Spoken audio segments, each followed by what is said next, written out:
Time for another Pick Up the Pace podcast with Magic and Anaru.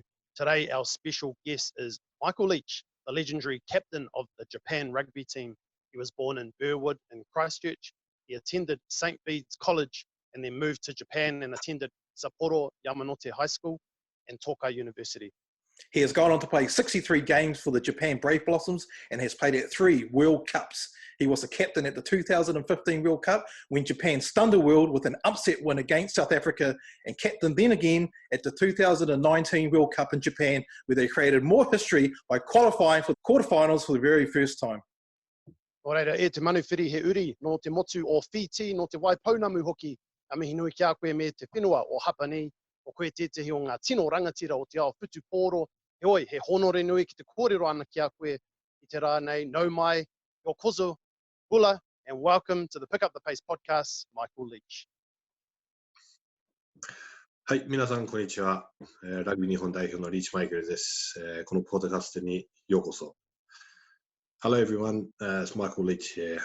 This is a quick podcast to share part of my story and hope you enjoy it. Hey Michael, just to kick it off, bro, can you tell us a bit about your mum, Eva Medi, and your dad, Jeff, and the memories of you and your 3 siblings growing up in Christchurch? Yep, so my mother, she's from Fiji, she's from the Western Province, so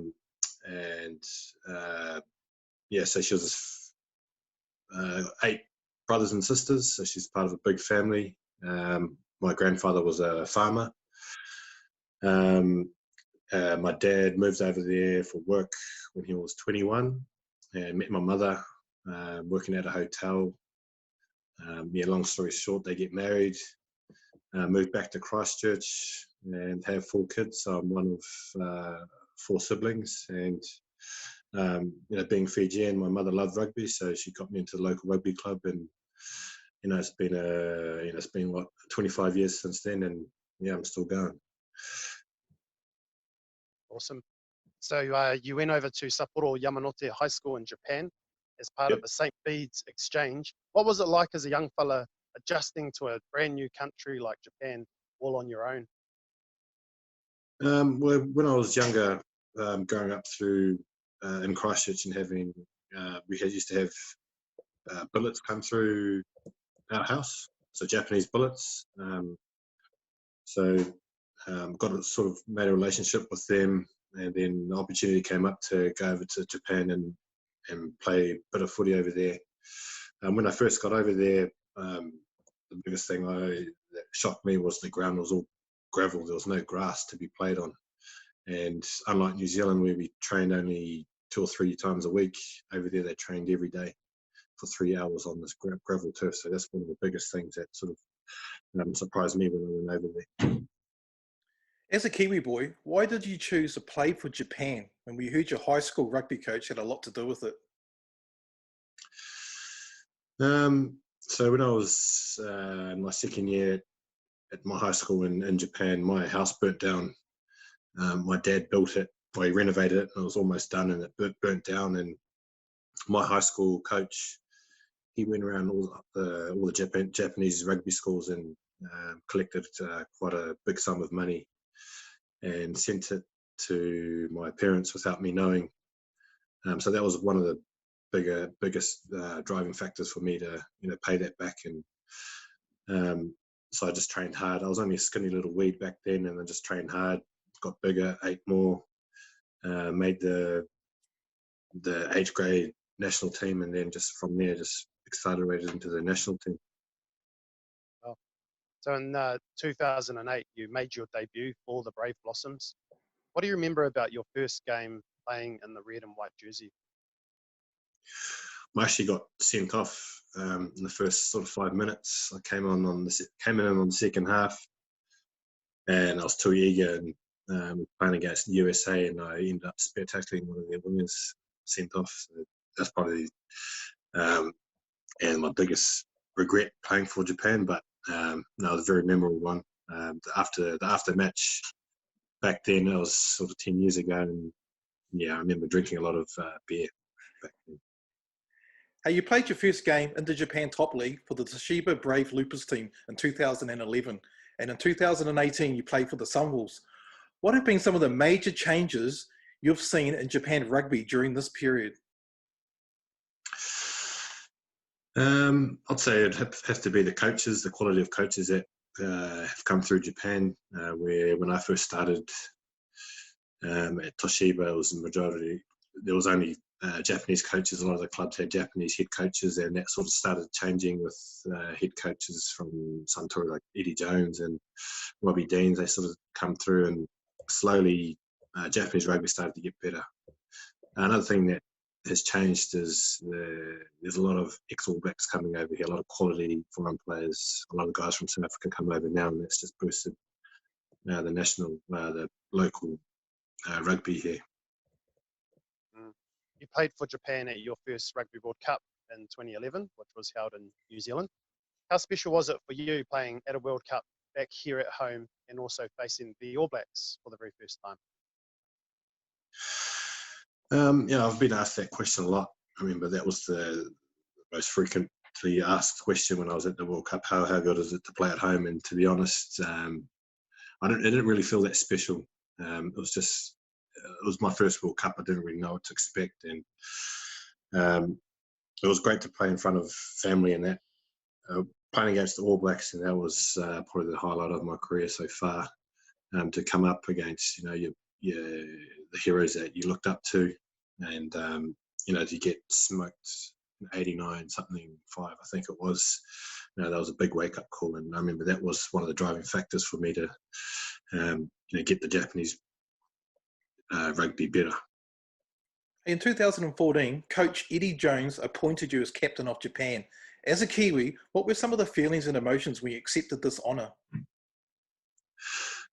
It was a very difficult time for me because, obviously not being Japanese, and, I was just a bit self-conscious, I guess. A lot of, just looking from the outside to see a foreigner lead the Japanese team. But a lot of my peers in the team, when I asked their opinion, they really supported me and said, look, you're going to be captain for, this World Cup and maybe the next. So, give it a crack, and we'll support you 100%. So, when I took that role on first, when I first took that role on, I was, I'd never been captain before, and made a lot of mistakes. And that 4 years, I sort of learned a lot about what it means to be captain.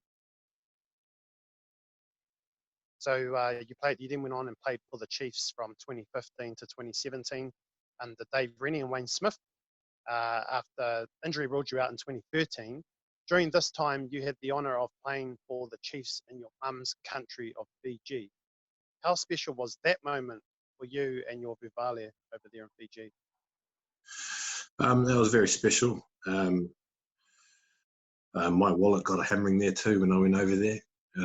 Mum organised a bus from the village to come up, and she asked for 30-odd tickets, and when the bus turned up, there were 50 Fijians on the bus and no tickets. So, that was game day, and I had to run around organising this and that. And but we ended up winning that game against the Crusaders, I think it was. And that was a very memorable match. And it's not often that you get to play in front of your family in Fiji. So everyone at the village, they were stoked.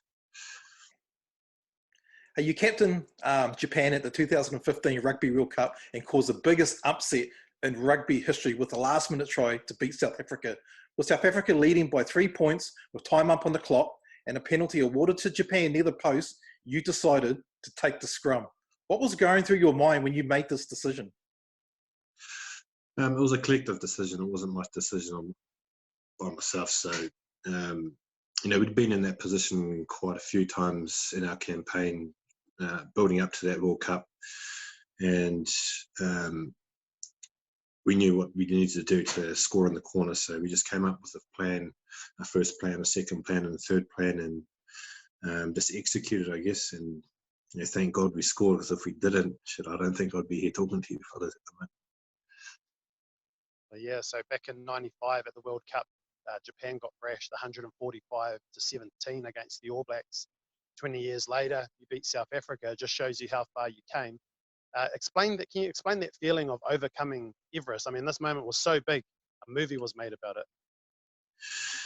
Yeah, it was massive, to come, being in the Japan team for, would have been 7 or 8 years at that time, and always getting smashed, and everyone, the public never supported the team. They had a losing mentality.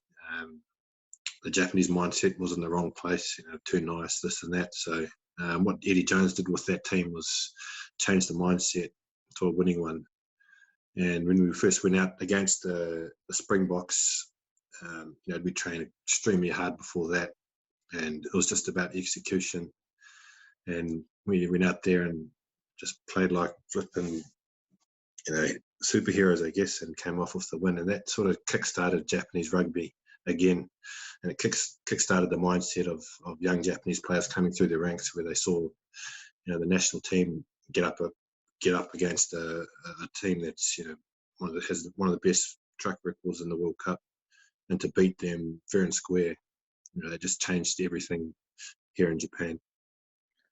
Hey, after winning 3 matches at the 2015 Rugby World Cup but falling short of the quarterfinals, what did the team have to do differently to make the quarterfinals at last year's World Cup?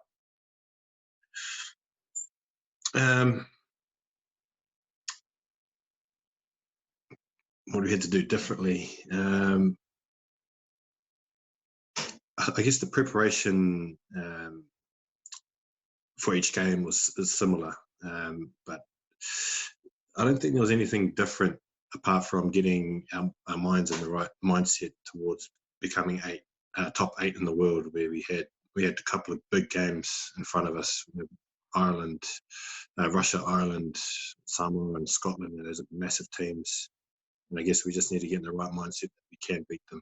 And fortunately, we did come away with the right mindset and ended up beating all 4 of those teams. But in 2015, I don't want to put it down to scheduling of the World Cup, where you had to front up 3 days after beating South Africa. It did play a part in it, but having 4 weeks to prepare for four test matches, that does make a massive difference. So let's talk a little bit more about that World Cup last year, which was held in Japan. And as we all know, you were undefeated in pool play. Can you talk us through each of those pool games and what it was like riding that wave with the whole country behind you? Okay. Well, the first game, that was the hardest game of the tournament. The expectation is massive. Russia's coming out. That's their grand final. They're going to come out and give it everything. They scared us at the start, and they scored first right after kickoff. But thankfully we regrouped and got together and ended up finishing the game well. And that sort of knocked off all the nervous feelings in the team, so we could prepare for Ireland. In my own case against Ireland, I got dropped from captaincy and from the starting team. That was just through performance, and that week we trained awesome. Our leaders stepped up, and our number 8 busted his rib first sort of 20 minutes. So he came on, I came on. He came off, I came on, and our number 10 just controlled the game, and we won that one. We came up against Samoa. It was a big physical game again. Game plan was similar to what we've been playing the first sort of 2 games. We beat them.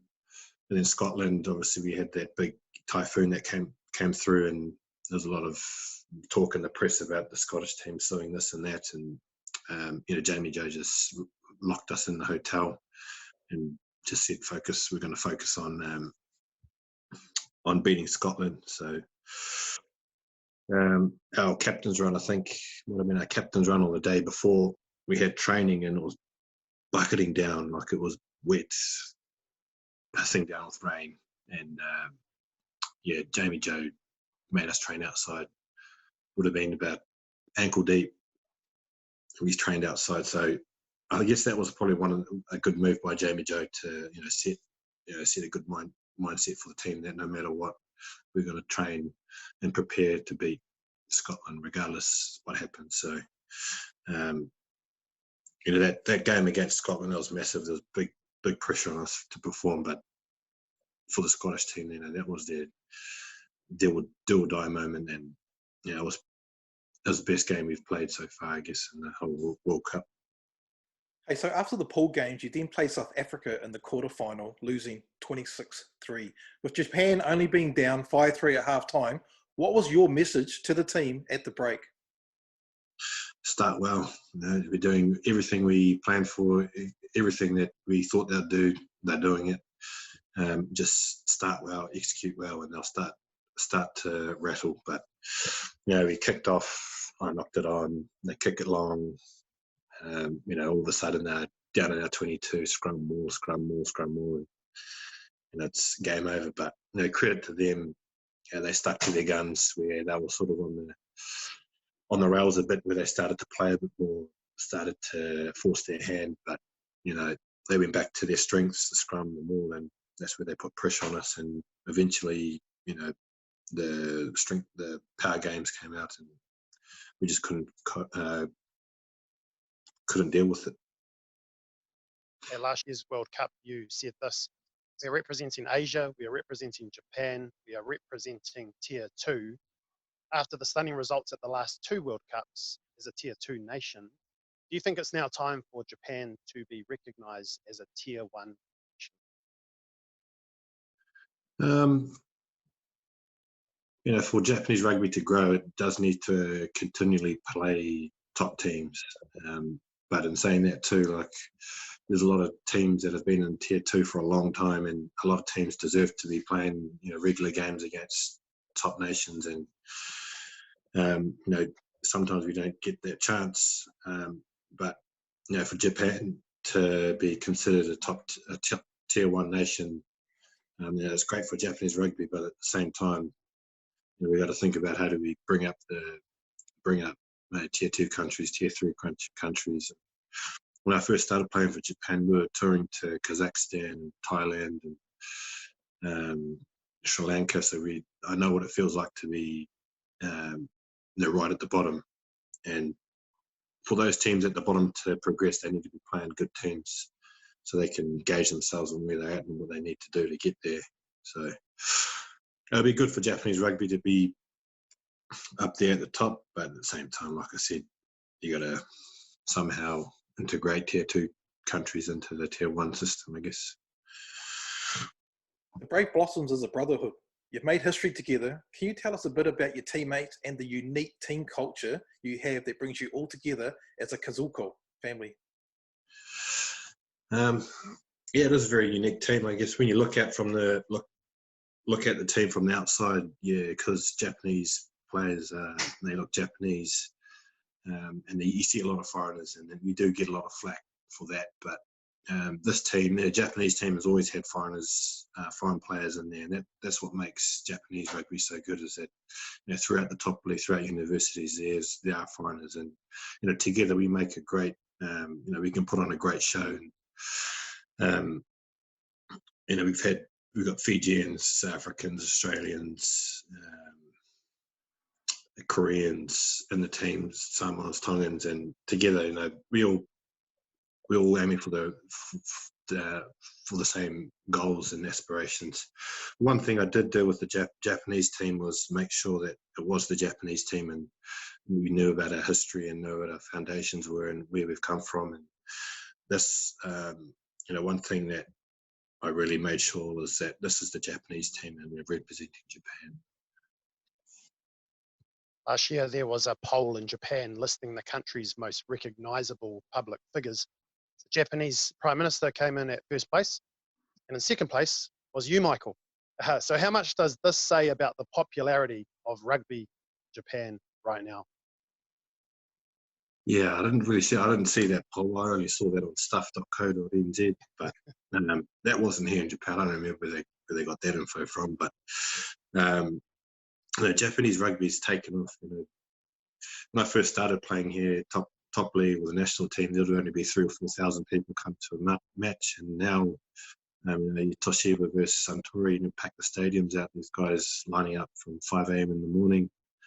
It's just gone crazy. But this coronavirus has sort of stunted everything in Japan. But I'm sure once it's all over, people will start packing up their stadiums again.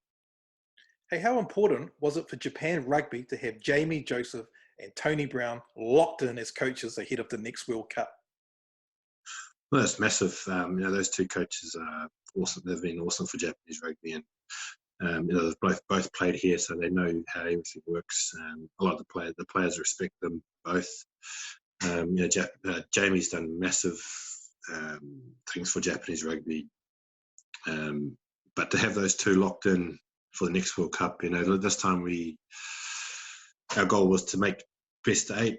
It would be interesting to know what our next target is, because there's a lot of firepower now, and a lot of young guys that are coming through, a lot of foreign players that are eligible as well. They've got a lot of good players coming through. So, our next Japanese team is going to be awesome, I guess. And our next target has to be best 4 or winning it. Has to be either one or the two. Just a special shout out to your wife Satomi. You and her own the +64 cafe in Tokyo and have a daughter together. It must be busy, bro. Like, how do you manage it all with the business and the rugby and the traveling?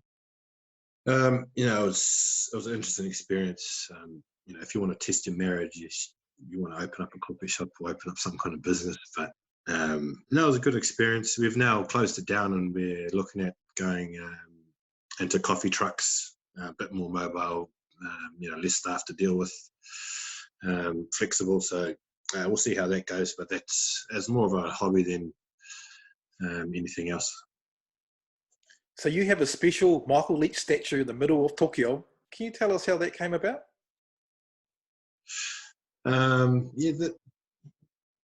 Goromaru, our number 15, that played in the last World Cup, they had a statue of him that was put up in Tokyo, and this World Cup round they decided to make the captain a statue in Tokyo. Did you guys have a look at it? No. No, fortunately, bro, we didn't make it there, eh? Well, he's got massive shorts, and his hairline is fading terribly. So you should go have a look at it. It's still there. They were going to take it down, but decided to keep it on there. So next time you come to Tokyo, have a look. Yeah. Hey, awesome. Thanks, Michael. So after every episode, we do this thing called the Pick Up the Pace Challenge. Yep. So we put you to the test. We ask you, we give you a topic, and you've got 10 seconds to give us 9 answers on that particular topic. So, for example, we can say, name for us 9 kitchen appliances, and you can say jug, microwave, whatever. Right. So here's a clue for this one. It's got something to do with your coffee carts, with your business. So, Magic, you're going to be doing the counting. Oh, time is all ready to go, brother. Oh, you got the timing? Okay, cool. Yep. I'll 10 be seconds. counting your answers as we go.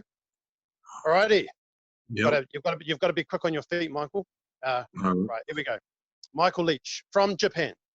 Name for me in 10 seconds 9 different types of coffees. Go. Long black, short black, latte, cappuccino, flat white, doppio, macchiato, mocha. Oh, that's going to be close. That was a lot.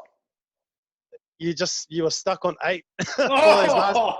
for those last 2 seconds. Those last 2 seconds. Should have just said iced coffee. Hey, Michael. Michael, it's been an absolute honour to have you on our Pick Up the Pace podcast show, and we wish you all the best for the future endeavours. Arigatou gozaimashita. Arigatou gozaimashita.